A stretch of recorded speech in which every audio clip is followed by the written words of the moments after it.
নমস্কার, আমি শিখা রায়। আজকে তৈরি করছি তেল মশলা ছাড়া লুচি রুটি পরোটার একটা দুর্দান্ত রেসিপি। এখানে 3টে মাঝারি সাইজ আলুকে আমি ছোট ছোট ডুমো ডুমো করে কেটে নিয়েছি, আর 2টো কাঁচা লঙ্কা কেটে নিয়েছি, সামান্য ধনেপাতাও কুচিয়ে নিয়েছি,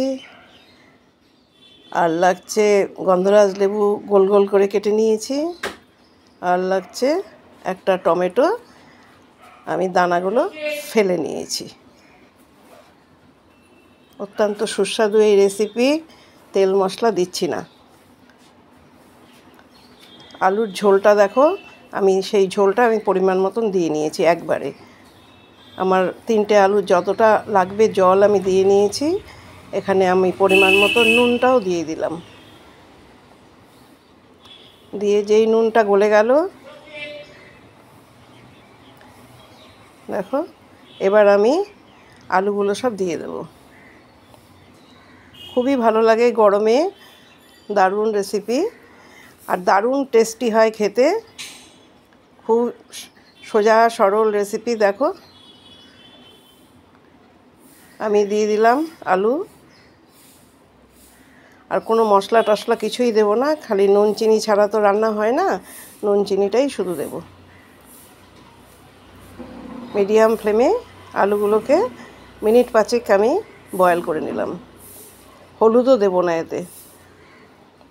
লুচি রুটির পরোটা রুটি তরকারি তো আমরা হলুদ ছাড়াই সাদা তরকারি করে থাকি, এটা ওরকমই গন্ধরাজ আলুর ঝোল।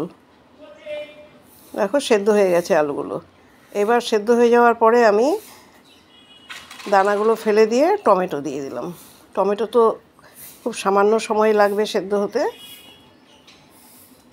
আলু একদম সেদ্ধ হয়ে গেছে। কাঁচা লঙ্কা কুচিও দিয়ে দিলাম। এবার ধনেপাতা কুচি দিয়ে দিলাম।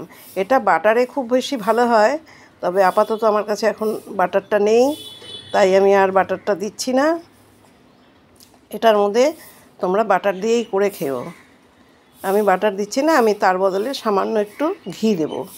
দিলাম সামান্য চিনি, যেহেতু টমেটো দিয়েছি। পরিমাণ মতন হাফ চামচ চিনি দিয়ে দিলাম। আমি দেখো এখানে ঘি দিয়েছি, ছোট্ট একটা চামচে করে ঘি দিয়ে দিচ্ছি। এই জায়গাটায় তোমরা এক টুকরো বাটার দিয়ে দিও, ঘিয়ের গন্ধটাও ভালো হয়, বাটার দিলেও খুব ভালো হবে। দিয়ে দিলাম ঘি।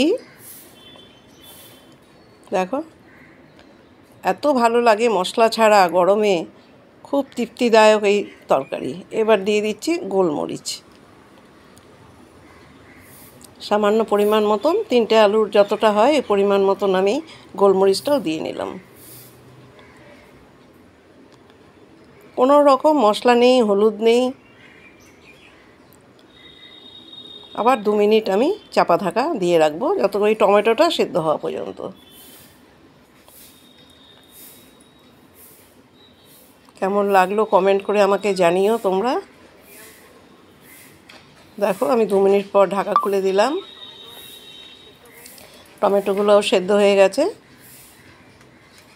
আর এরকমই ঝোল ঝোল হবে। দেখো গ্যাস বন্ধ করে দিয়েছি। খুব ইজিভাবে দেখালাম, আর খুব তাড়াতাড়ি হয়ে যায় রান্নাটা, পরিশ্রম নেই একদম।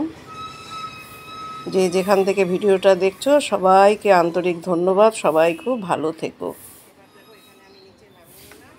এবার আমি ওপর থেকে গন্ধরাজ লেবুর গোল গোল করে যে চাকচাক করে কেটে নিয়েছি ওটা আমি দেব। আগে কেন দিলাম না, তেতো হয়ে যাবে, সেই জন্য দিলাম না।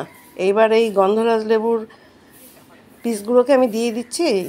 এবার চাপা ঢাকা দিলে ভেতরে অ্যারোমাটা রয়ে যাবে। খুব ভালো লাগে যখন তুমি ঢাকনা খুলবে, তোমরা দেখবে গন্ধরাজ লেবুর গন্ধটা এত সুন্দর, আর এই পাতলা ঝোলের সাথে দারুণ লাগে খেতে। সবাই ভালো থেকো।